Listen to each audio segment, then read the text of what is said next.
आप लोगों को ही आगे बढ़ाना है, जो आप लोग के बीच में रह के आप लोगों की बात को विधानसभा तक पहुंचा सके।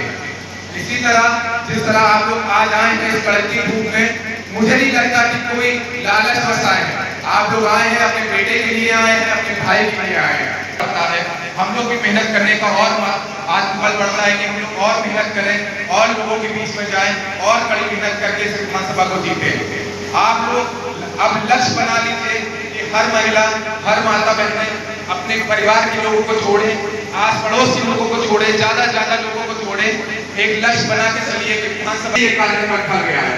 और यकीन मानिए आपका बेटा आप लोग का सम्मान कहीं भी गिरने नहीं देगा। अगर आगे रखिएगा, हौसला अफजाई करते रहिएगा, हम लोग आप लोग के बीच में रहेंगे, मेहनत करते रहेंगे। आखिरी में एक चीज और कहना चाहूंगा सभी बहनों से कि अपनी बेटियों को जरूर पढ़ाइए। आज हमारी बहन अधिकारी हो गई है, हम लोग गर्व से उसके नाम से जाने जाते हैं। पढ़ाई का ही एक चीज है जिससे हम लोग का परिवार आगे बढ़ सकता है, विधानसभा आगे बढ़ सकता है। पढ़ाई से ज्यादा हम लोग को आगे बढ़ाना है अपने बच्चों को।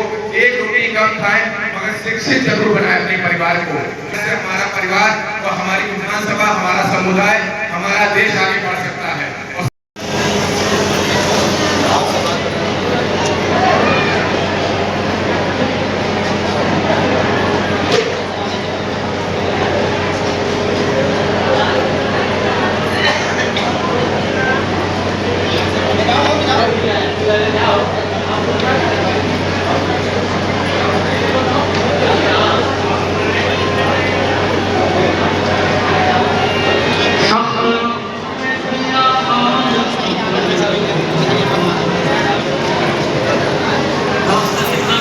क्या कहना है इसको लेके आपका? सर्वप्रथम आप सभी को बहुत सभी पत्रकार महोदय को नमस्कार मेरा। आप सभी का बहुत दिल से धन्यवाद है।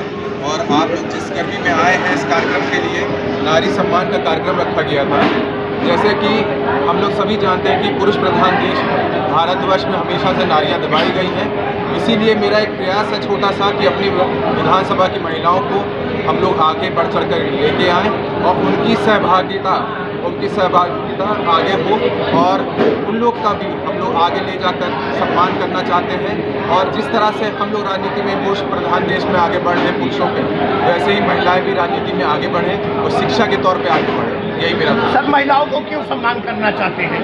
क्योंकि महिलाएं सबसे पहली, जैसे कि एक बच्चे के लिए एक माँ ही सबसे संपूर्ण होती है। हम लोग सबसे पहले अपनी माँ की शक्ल देखते हैं, माँ की पेट से जन्म लेते हैं। तो हम लोग अगर माँ को सबसे पहले सर्वप्रथम रखते हैं, जैसे बोला जाता है माता पिता, तो सर्वप्रथम माँ को रखा गया है, बाद में पिता को रखा गया है। उसी तरह मेरा भी यही लक्ष्य है कि अपनी विधानसभा की माताओं को और बहनों को मैं आगे रखकर मैं चलूँ और उनकी जो भी समस्याएं हैं उसके लिए उनका बेटा, ये भाई उनके लिए हमेशा खड़ा रहेगा। इसीलिए ये सम्मान समारोह उनका रखा गया था जिससे वो आशीर्वाद मुझे प्रदान करें और मैं आने वाले समय में उनके लिए अच्छे से अच्छा कर सकूँ। महादेवा विधानसभा की जनता के लिए क्या आह्वान करेंगे, क्या कहना चाहेंगे? महादेवा की जनता बहुत समझदार है, वो जानती है कि उनका ये बेटा, उनका ये भाई हर समय निरंतर पिछले 2.5 से 3 बरस हो रहे हैं हम लोग को। आप तो जान ही रहे, आप सभी महोदय लोग जान रहे हैं, पत्रकार भाई लोग जान रहे हैं। हम लोग पिछले 2.5 बरस से मेहनत कर रहे हैं, पूरी टीम लगन से मेहनत कर रही है। हर गांव, हर समुदाय, हर ग्राम में जाने का हम लोग कार्य कर रहे हैं। सभी वर्ग के लोग हम लोग से जुड़े हैं, चाहे युवा हों, चाहे बुजुर्ग लोग हों, चाहे महिलाएं हों। आज आप लोग ने देख ही लिया होगा महिलाएं किस संख्या में आई थी, ज़्यादा से ज़्यादा महिला संख्या में आई, उन्होंने आशीर्वाद दिया। ये तो एक छोटा सा कार्यक्रम उन लोग के सम्मान में रखा गया था। अभी आने वाले समय में और बड़ा कार्यक्रम किया जाएगा।